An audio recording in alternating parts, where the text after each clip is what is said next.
بسم الله الرحمن الرحيم سبحان الذي أسرى بعبده ليلا من المسجد الحرام إلى المسجد الأقصى الذي باركنا حوله لنريه من آياتنا إنه هو السميع البصير وآتينا موسى الكتاب وجعلناه هدى لبني إسرائيل ألا تتخذوا من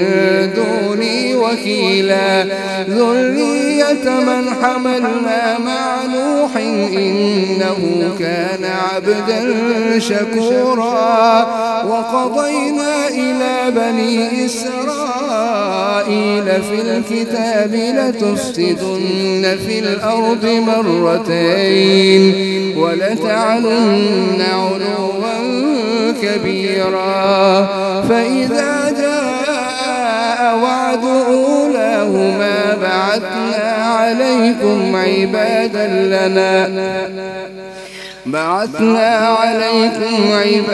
لنا أولي بأس شديد فجاسوا خلال الديار وكان وعدا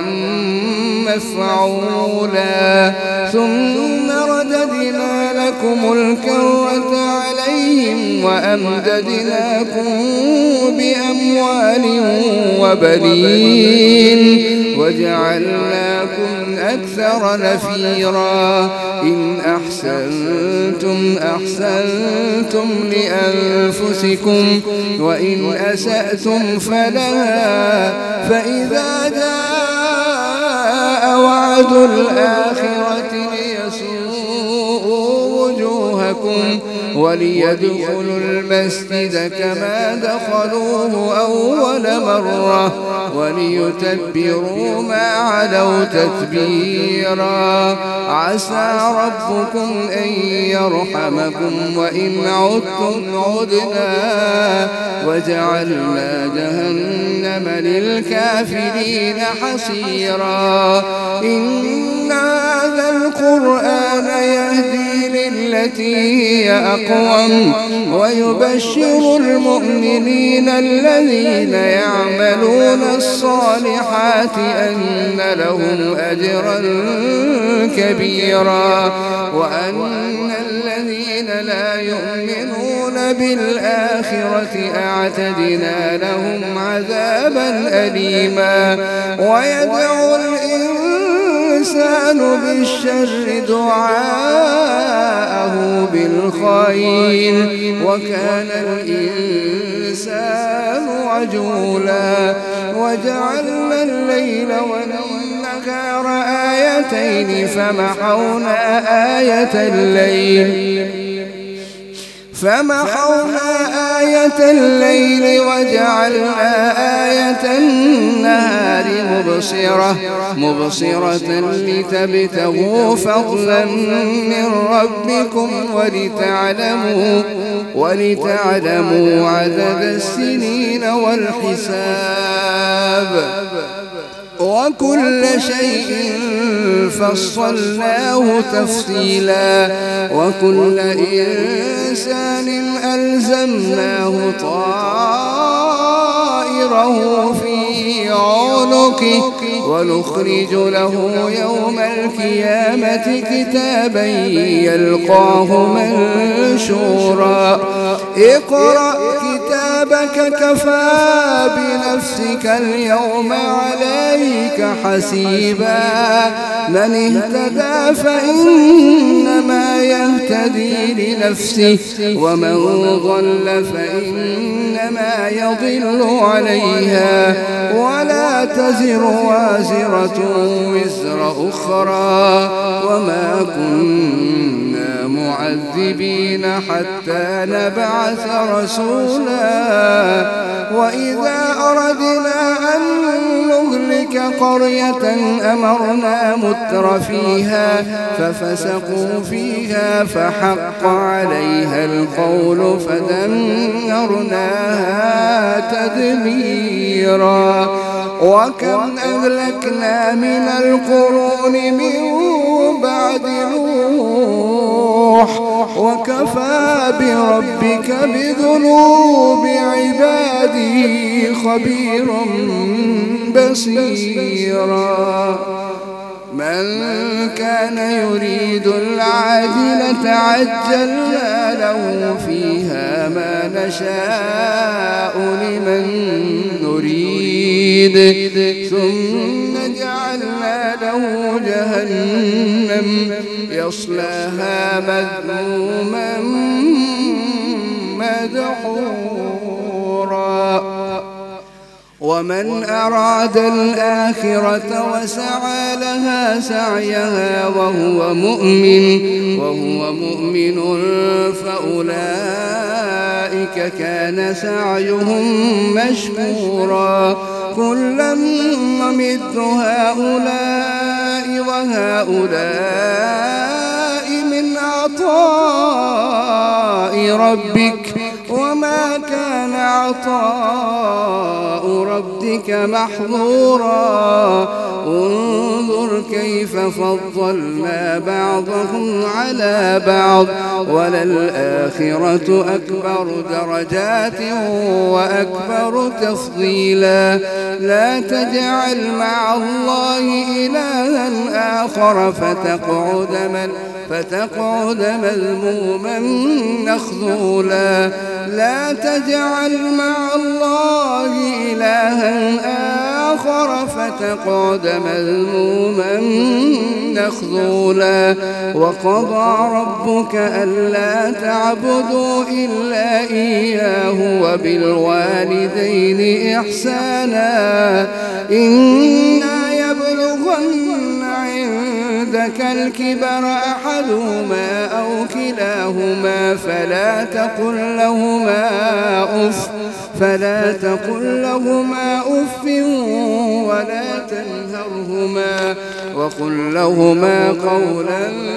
كريما واخفض لهما جناح الذل من الرحمة وقل رب ارحمهما كما ربياني صغيرا ربكم أعلم بما في نفوسكم إن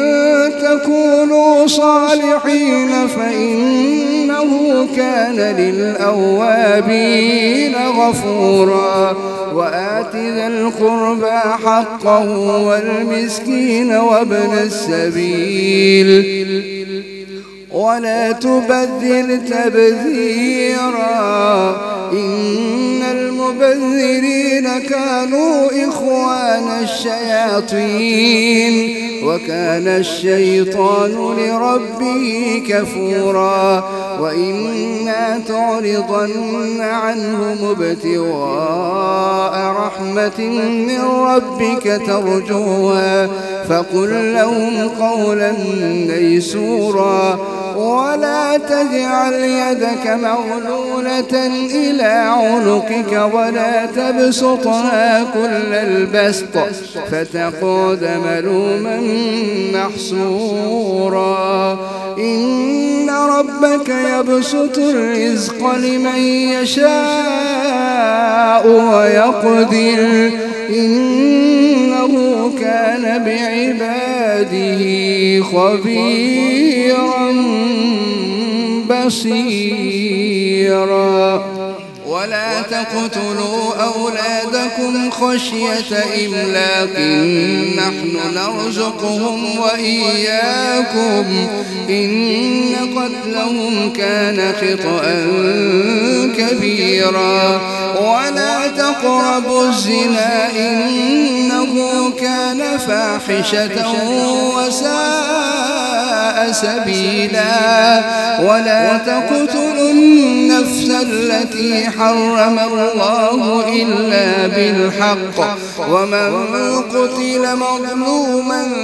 فقد جعلنا لوليه سلطانا فلا يسرف في القتل إنه كان منصورا ولا تقربوا مال اليتيم إلا بالتي هي أحسن حتى يبلغ أشده وأوفوا بالعهد إن العهد كان مسؤولا وأوفوا الكيل والميزان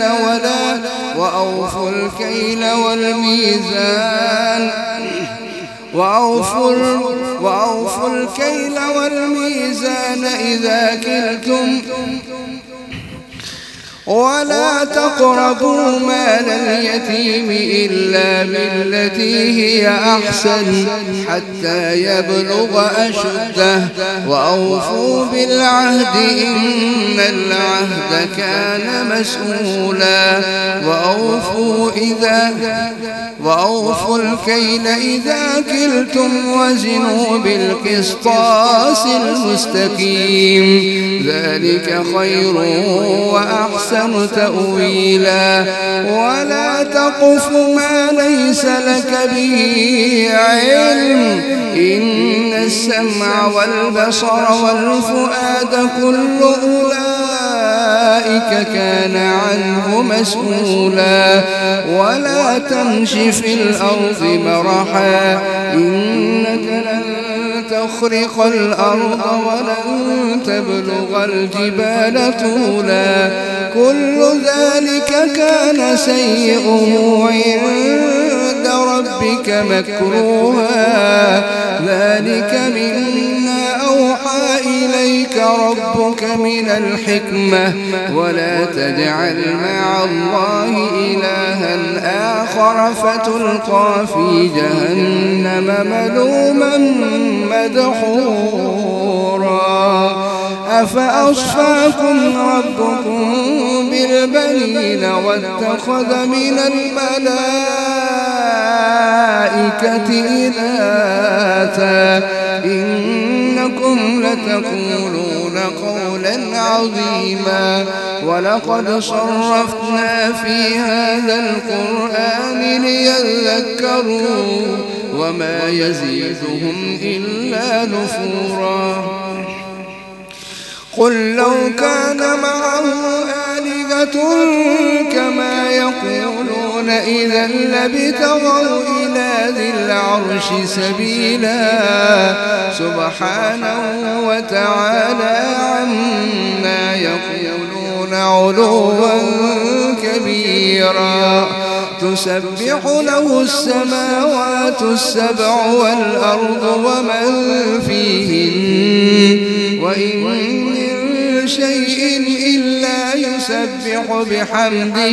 ولكن لا تفقهون تسبيحهم إنه كان حليما غفورا وإذا قرأت القرآن جعلنا بينك وبين الذين لا يؤمنون بالآخرة حجابا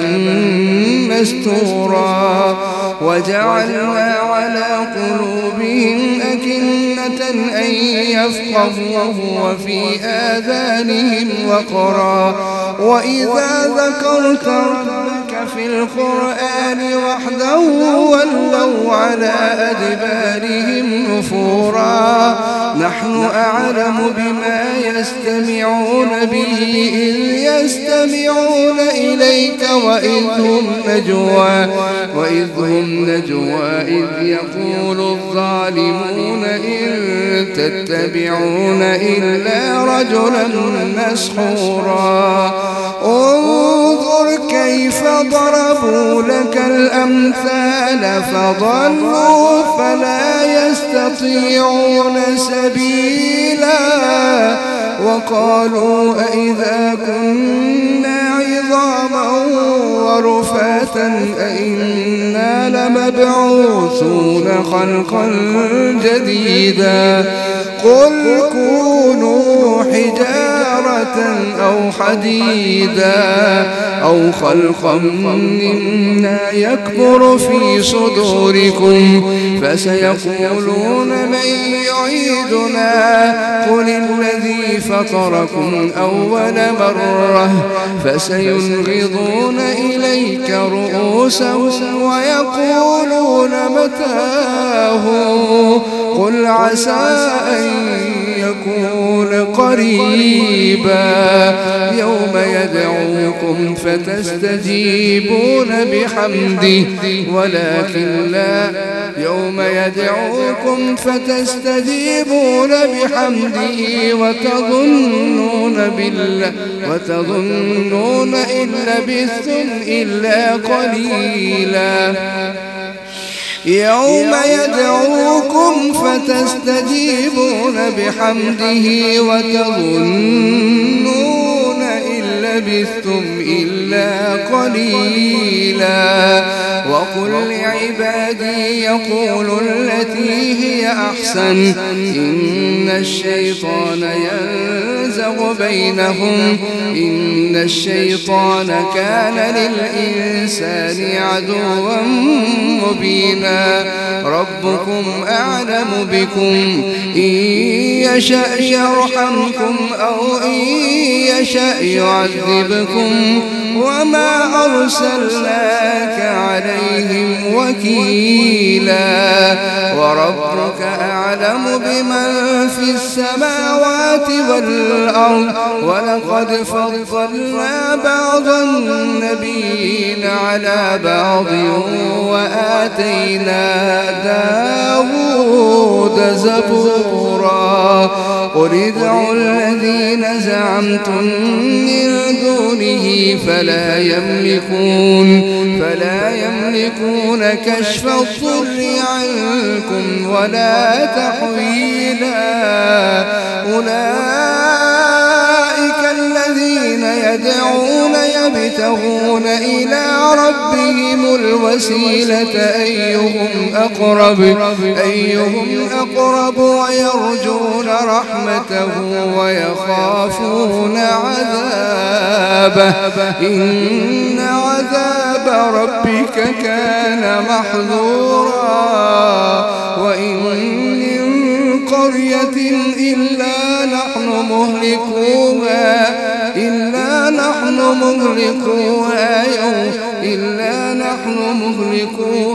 أو مغلقوها عذابا شديدا وإن من قرية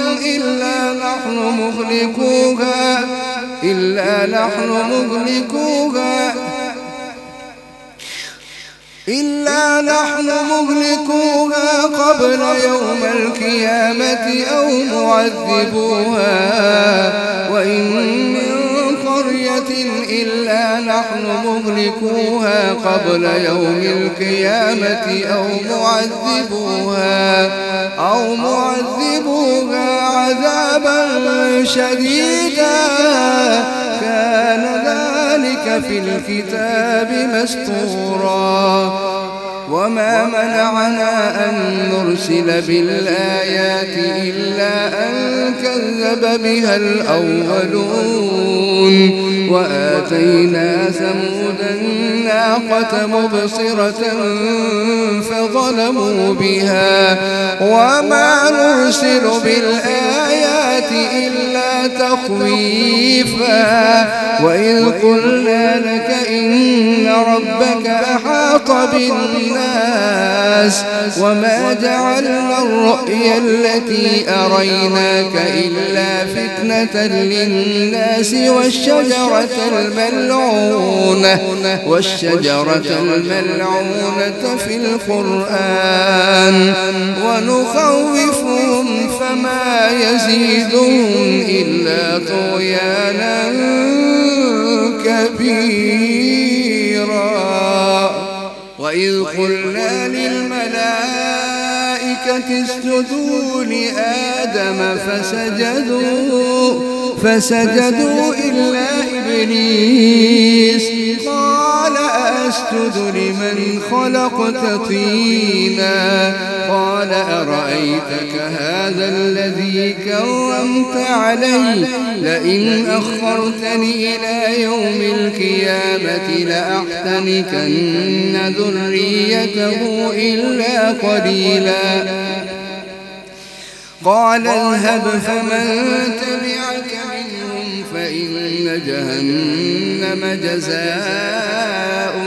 جزاء موفورا واستفزز من استطعت منهم بصوتك وأجلب عليهم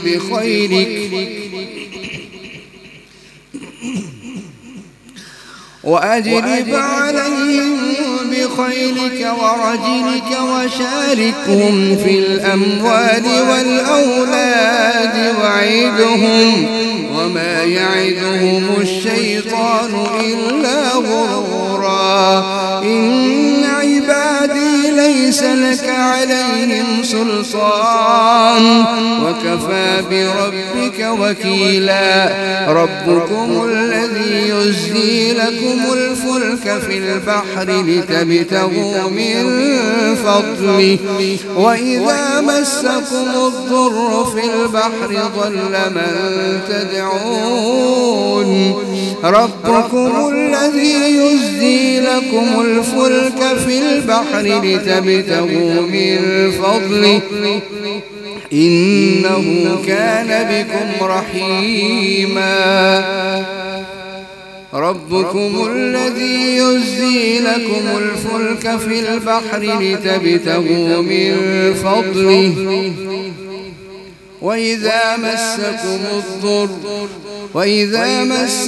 الضر في البحر ضل من تدعون إلا إياه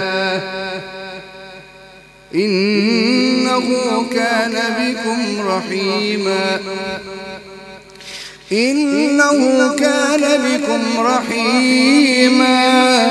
ربكم الذي يزجي لكم الفلك في البحر لتبتغوا من فضله وإذا مسكم الضر إنه كان بكم رحيما وإذا مسكم الضر في البحر ضل من تدعون إلا إياه فلما نجاكم إلى البر أعرضتم وكان الإنسان كفورا أفأمنتم أن يخسف بكم جانب البر أو يرسل عليكم حاصبا ثم لا تجدوا لكم وكيلا أم أمنتم أن يعيدكم فيه تارة أخرى فيرسل عليكم قاصفا من الريح فيغرقكم بما كفرتم ثم لا تجدوا لكم علينا به تبيعا ولقد كرمنا بني آدم وحملناهم في البر والبحر ورزقناهم من الطيبات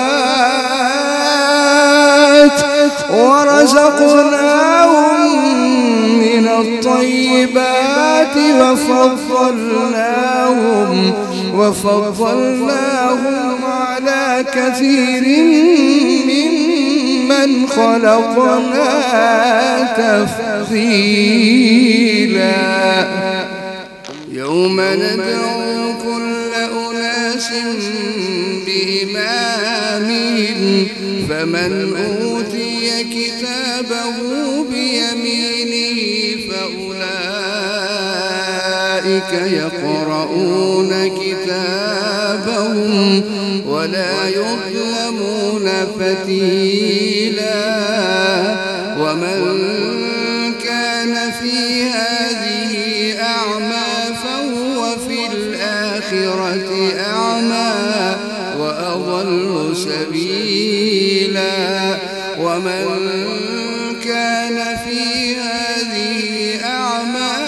وفي الآخرة أعمى وأضل سبيلا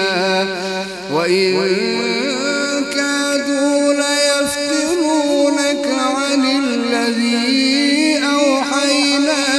إليك لتفتري علينا غيره وإذا لاتخذوك خليلا ولولا أن ثبتناك لقد كدت تركن إليهم شيئا قليلا إذا لأذقناك ضعف الحياة وضعف الممات ثم لا تجد لك علينا نصيرا وإن كادوا ليستفزونك من الأرض ليخرجوك منها وإذا لا يلبثون خلافك إلا قليلا سنة من قد أرسلنا قبلك من رسلنا ولا تجد لسنتنا تحويلا أقم الصلاة لدلوك الشمس إلى غسق الليل وقرآن الفجر إن قرآن الفجر كان مشهودا ومن الليل فتهجد به نافلة لك عسى أن يبعثك ربك مقاما محمودا وقل رب أدخلني مدخل صدق وأخرجني مخرج صدق واجعل لي من لدنك سلطانا نصيرا وقل جاء الحق وزهق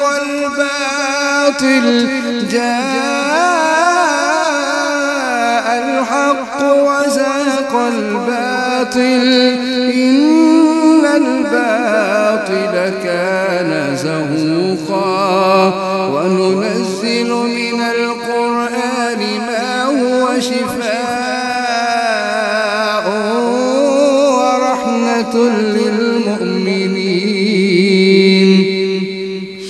ورحمة للمؤمنين ولا يزيد الظالمين إلا خسارا وإذا أنعمنا على الإنسان أعرض ونأى بجانبه وإذا مسه الشر كان يئوسا قل كل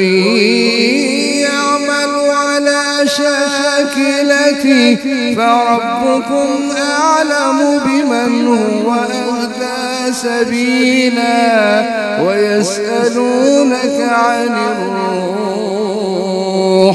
قل الروح من أمر ربي وما أوتيتم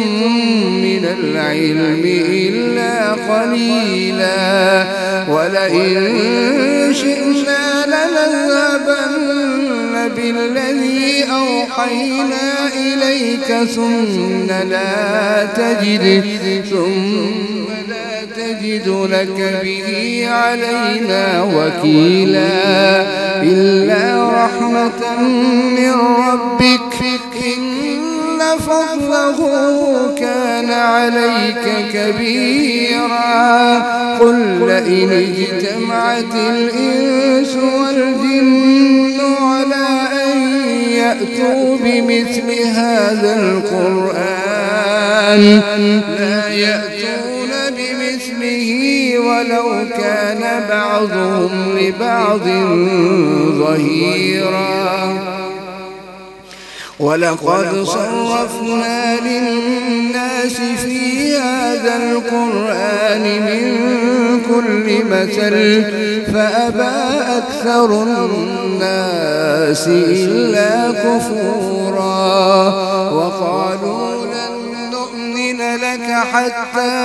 وقالوا لن نؤمن لك حتى تفجر لنا من الأرض ينبوعا أو تكون لك جنة من نخيل وعنب فتفجر الأنهار خلالها تفجيرا أو تسقط السماء كما زعمت علينا كسفا أو تأتي بالله والملائكة قبيلا أو يكون لك بيت من زخرف أو ترقى في السماء ولن نؤمن لرقيك حتى تنزل علينا كتابا نقرأه قل سبحان ربي هل كنت إلا بشرا رسولا وما منع الناس أن يؤمنوا إذ جاءهم الهدى إلا أن قالوا أبعث الله بشرا رسولا قل لو كان في الأرض ملائكة يمشون مطمئنين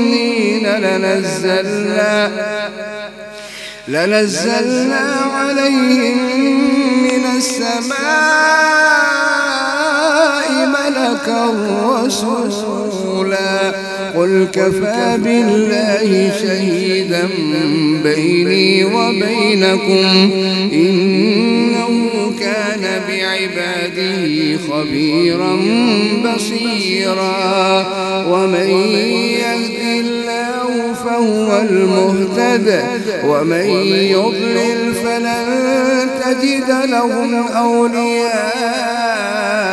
من دونه ونحشرهم يوم القيامة عميا وبكما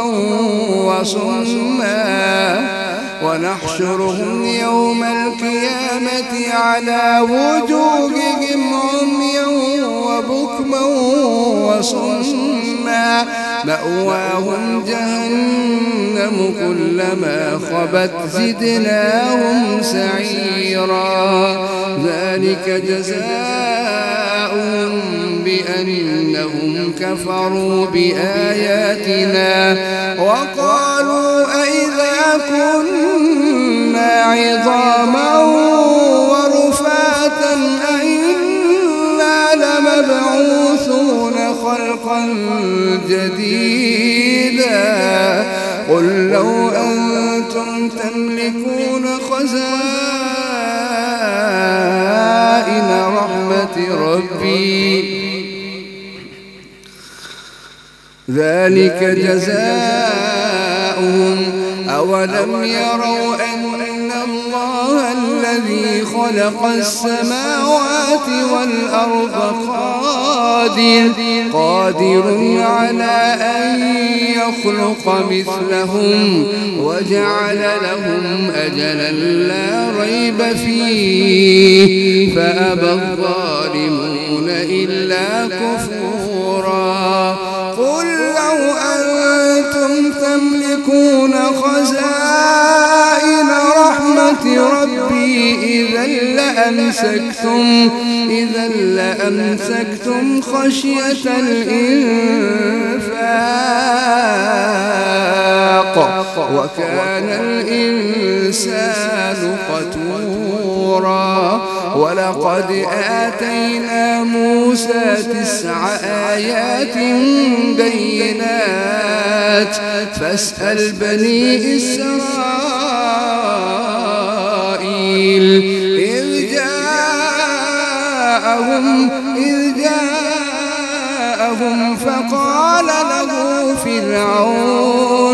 فقال له فرعون إني لأظنك يا موسى مسحورا. قال لقد علمت ما أنزل هؤلاء إلا رب السماوات والأرض بصائر وإني لأظنك يا فرعون مثبورا. فأراد أن يستفزهم من الأرض فأغرقناه ومن معه جميعا. وقلنا من بعده لبني إسرائيل اسكنوا الأرض فإذا جئنا بكم وقلنا من بعده لبني إسرائيل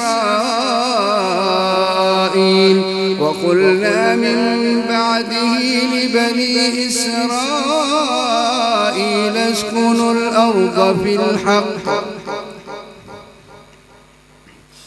وقلنا من بعده لبني إسرائيل اسكنوا الأرض فإذا جئنا بالحق وقلنا من بعده لبني إسرائيل اسكنوا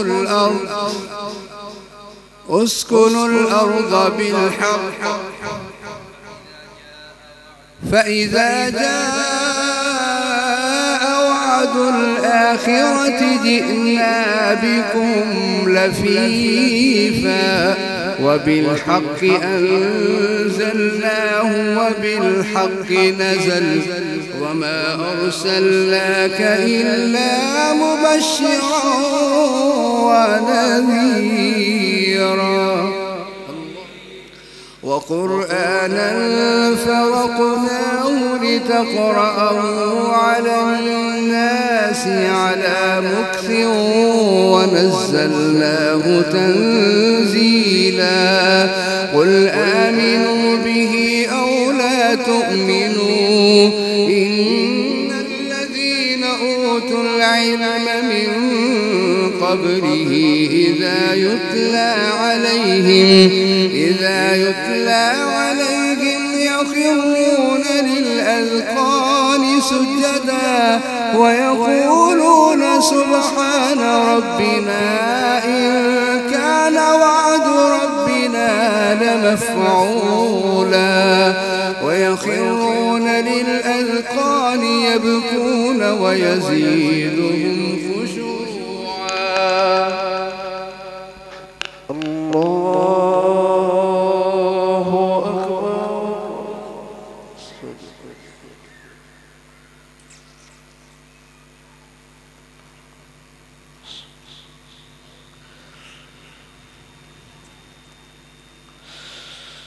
الله أكبر.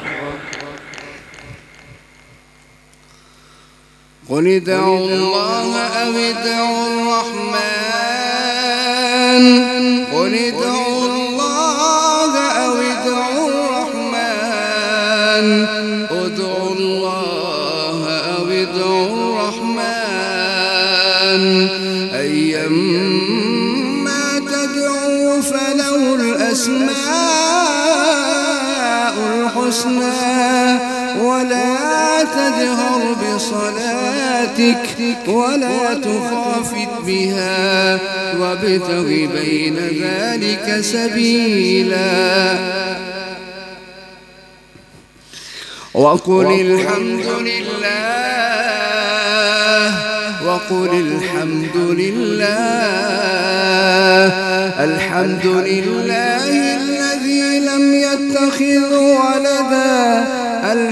لله الذي لم يتخذ ولدا ولم يكن له شريك في الملك ولم يكن له ولي من الذل وكبره تكبيرا. بسم الله الرحمن الرحيم.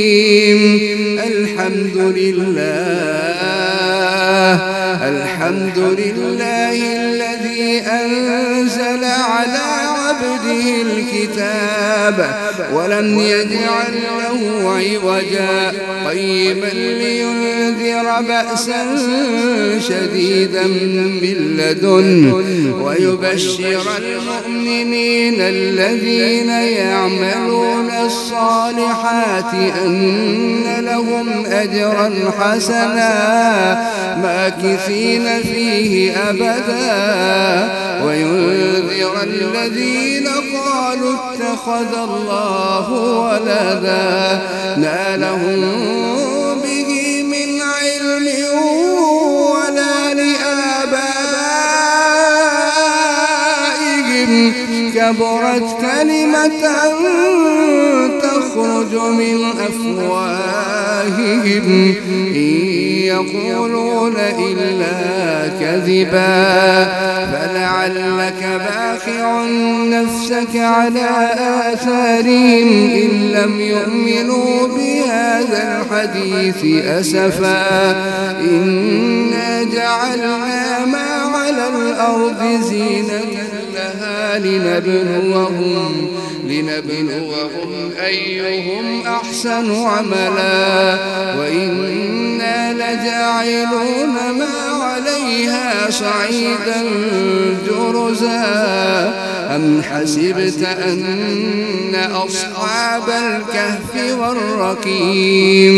كانوا من آياتنا عجبا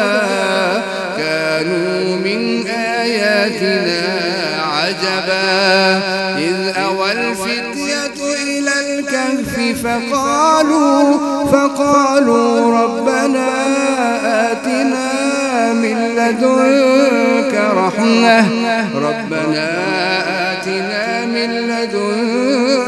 رحمة وهيئ لنا من أمرنا رشدا. فضربنا على آذانهم في الكهف سنين عددا ثم بعثناهم لنعلم أي الحزبين أحصى لما لبثوا أمدا. نحن نقص عليك نبأهم بالحق إنهم فتية آمنوا بربهم وزدناهم هدى وربطنا على قلوبهم إذ قاموا فقالوا ربنا رب السماوات والأرض لن ندعو من دونه إلها لقد قلنا إذا شططا هؤلاء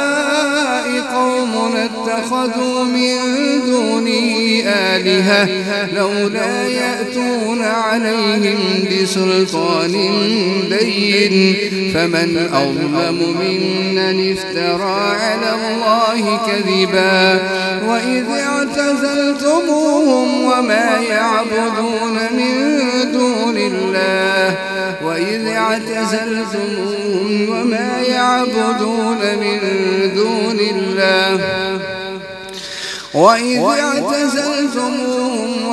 يعبدون إلا الله فأووا إلى الكهف ينشر لكم ربكم من رحمته ويهيئ لكم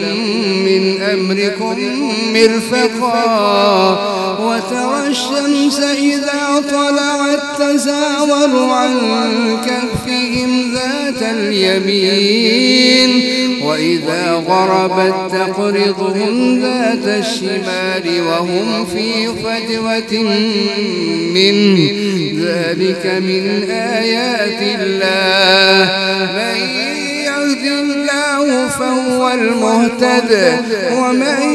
يضلل فلن تجد له وليا مرشدا. وتحسبهم أيقاظا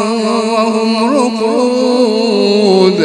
ونقلبهم ذات اليمين وذات الشمال وكلبهم باسط ذراعيه بالوصيد لو اطلعت عليهم لوليت منهم فرارا ولملئت منهم رعبا وكذلك بعثناهم ليتساءلوا بينهم قال قائل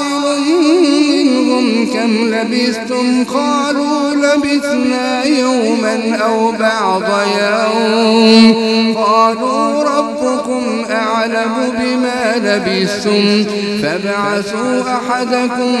بورقكم هذه إلى المدينة فلينظر أيها أزكى طعاما فليأتكم برزق منه وليتلطف ولا يشعرن بكم أحدا إنهم إن يظهروا عليكم يرجموكم أو يعيدوكم في ملتهم ولن تفلحوا إذا أبدا وكذلك أعثرنا عليهم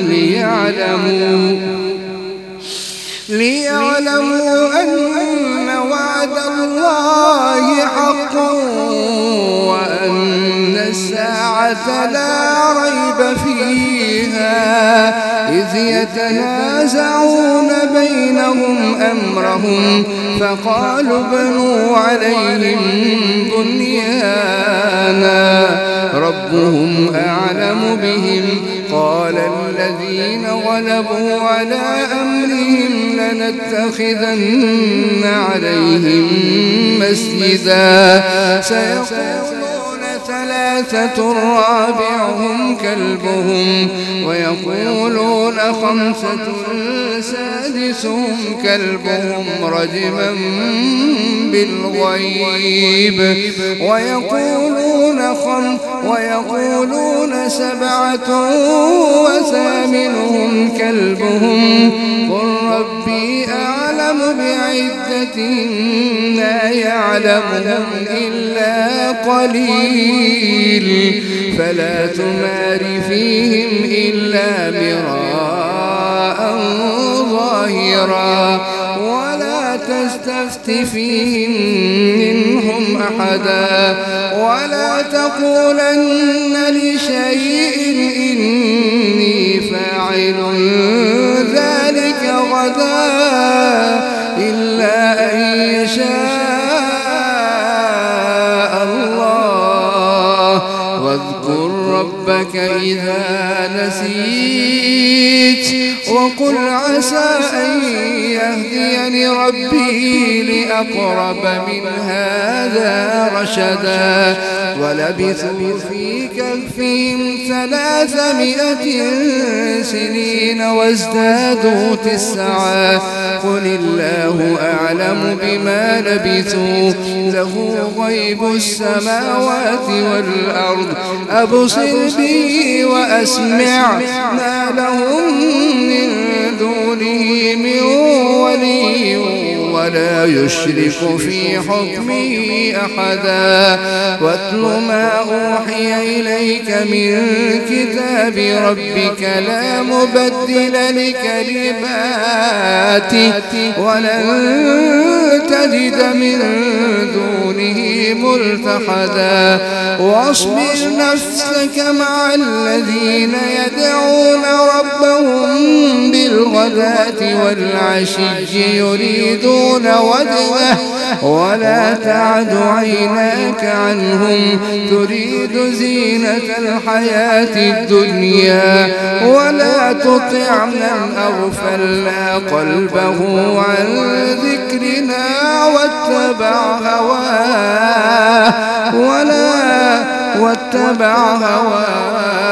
واتبع هواه وكان أمره فرطا وقل الحق من ربكم فمن شاء فليؤمن ومن شاء يكفر إنا أعتدنا للظالمين نارا أحاط بهم سرادقها وإن يستغيثوا يغاثوا بماء كالمهل يشوي الوجوه بئس الشراب وساءت مرتفقا إن الذين آمنوا وعملوا الصالحات إنا لا نضيع أجر من أحسن عملا أولئك لهم جنات عدن تجري من تحتهم الأنهار يحلون فيها من أساور من ذهب ولؤلؤا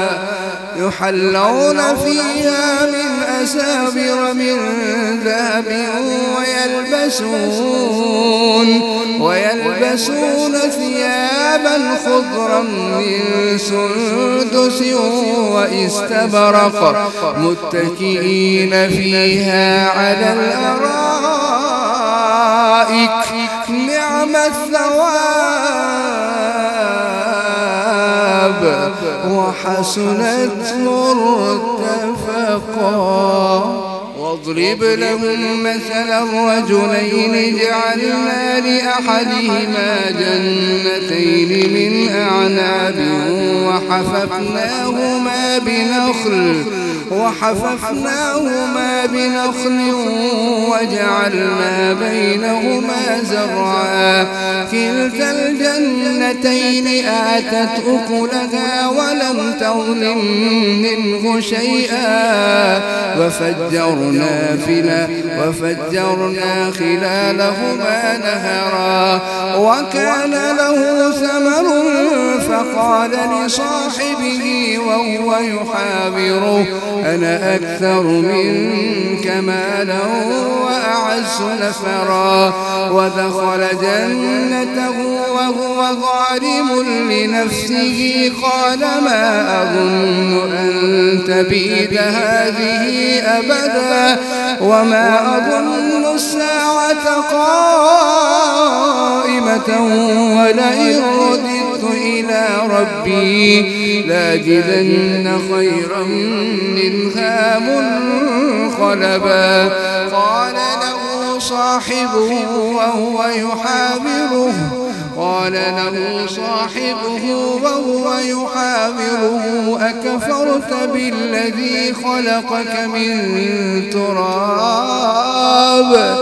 أكفرت بالذي خلقك من تراب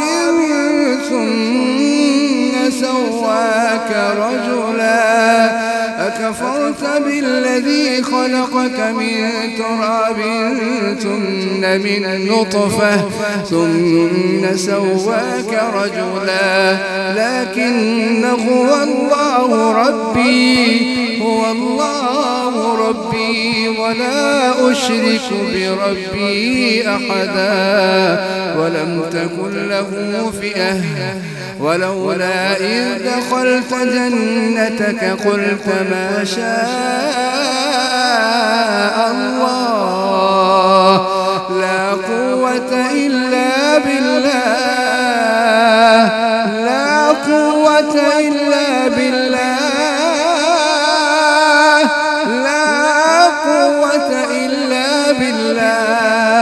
إن ترني أنا أقل منك مالا وولدا فعسى ربي أن يؤتيني خيرا من جنتك ويرسل عليها حسبانا فتصبح سعيدا زلقا أو يصبح ماؤها غورا فلن تستطيع له طلبا وأحيط بثمره فأصبح يقلب كفيه إن ترني أنا أقل منك مالا وولدا فعسى ربي أن يؤتيني خيرا من جنتك ويرسل عليها حسبانا من السماء فتصبح سعيدا زلقا أو يصبح ماؤها غورا فلن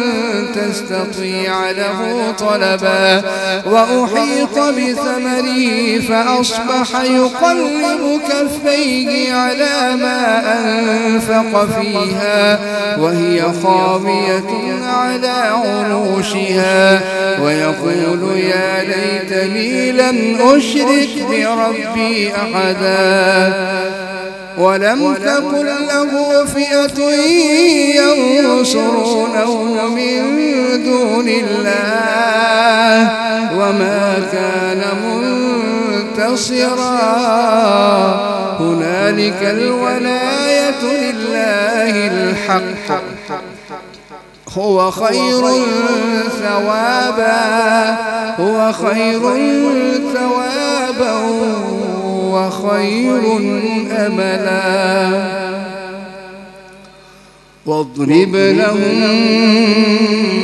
مثل الحياة الدنيا كماء أنزلناه من السماء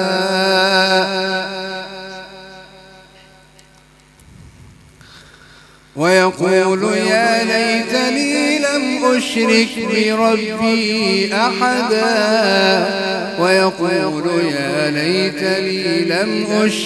بربي أحدا ولم تكن له فئة ينصرونه من دون الله وما كان منتصرا هنالك الولاية لله الحق هو خير ثوابا وخير عقبا واضرب لهم مثل الحياة الدنيا كماء أنزلناه من السماء فاختلط به نبات الأرض فأصبح هشيما تذروه الرياح وكان الله على كل شيء مقتدرا المال والبنون زينة الحياة الدنيا والباقيات الصالحات خير عند ربك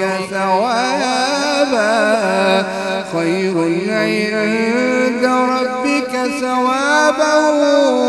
وخير أملا ويوم نسير الجبال وترى الأرض بارزة وحشرناهم فلم نغادر منهم أحدا وعرضوا على ربك صفا لقد جئتمونا كما خلقناكم أول مرة بل زعمتم أن لن نجعل لكم موعدا ووضع الكتاب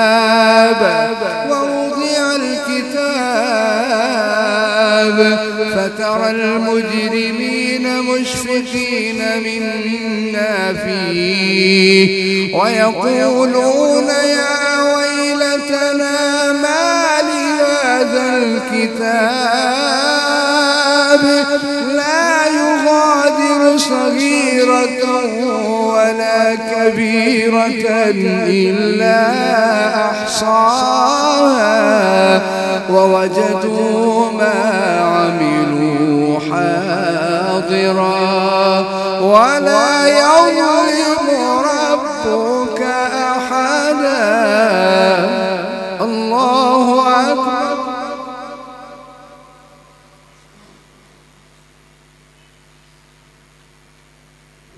سمع الله لمن حمده. الله أكبر.